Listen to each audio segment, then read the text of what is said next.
Gloire à Dieu. Alléluia, alléluia. Nous remercions le Seigneur pour cette opportunité que nous avons pour pour partager la parole de Dieu avec vous. Et j'aimerais qu'on lise et qu'on puisse tirer des leçons d'un passage de la Bible. Et il s'agit de Josué chapitre 9. Josué chapitre 9, du premier verset au 27e verset.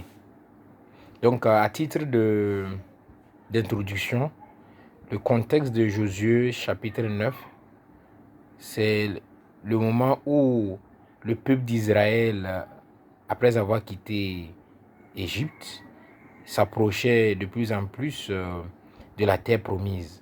Donc, ils ont eu Josué comme leader, et en s'approchant de la terre promise, ils ont conquis toutes les terres, ils ont dévoué tous les peuples par interdit, comme l'Éternel les avait ordonné.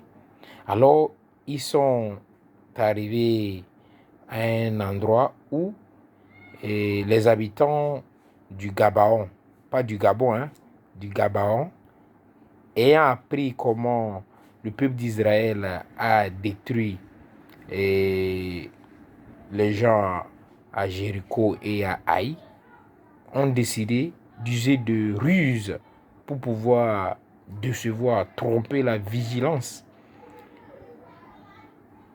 du peuple d'Israël. Alors, voici ce qu'ils ont fait. Ils sont venus portant de vieux habits, de vieux vêtements, des chaussures déchirées ou raccommodées. Ils avaient même avec eux du pain sec. Donc imagine, je ne sais pas si c'était du sakomi sec, sakomi qui est encore sec, imaginez la suite. Et donc, ils sont venus comme ça et ils se sont présentés au peuple d'Israël, disant qu'ils sont venus de très loin. Alors, ils aimeraient entrer en accord avec le peuple d'Israël pour qu'ils ne les détruisent pas lorsqu'ils vont arriver chez eux. Et le peuple d'Israël, les leaders, ont fait cette erreur grave d'entrer en accord avec les habitants de Gabaon. Donc, en d'autres termes, ils ont signé un traité de non-agression avec les habitants de Gabaon. Or, ce n'était pas de la vérité. Ce qu'ils racontaient était faux. Ils ne venaient pas de loin. Ils étaient au contraire un peuple voisin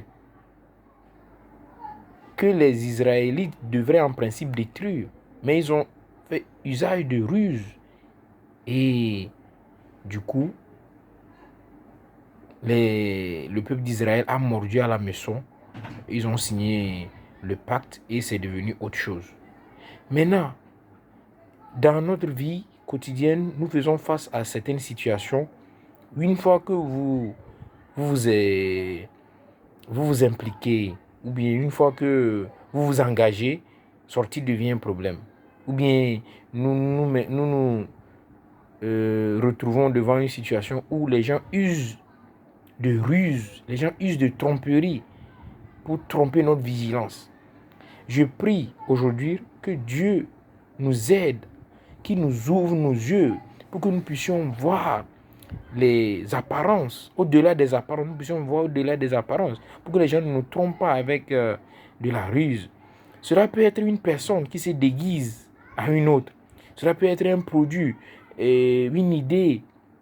Donc, pour les hommes et les femmes d'affaires, ça peut être un produit que quelqu'un vous présente, mais ce n'est pas quelque chose d'original.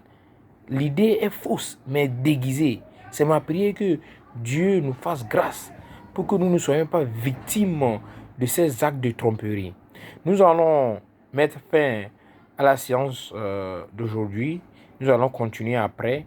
Nous allons aller pas à pas et tirer toutes les leçons possibles de ce chapitre 9 du livre de Josué. Que le Seigneur vous bénisse. Amen.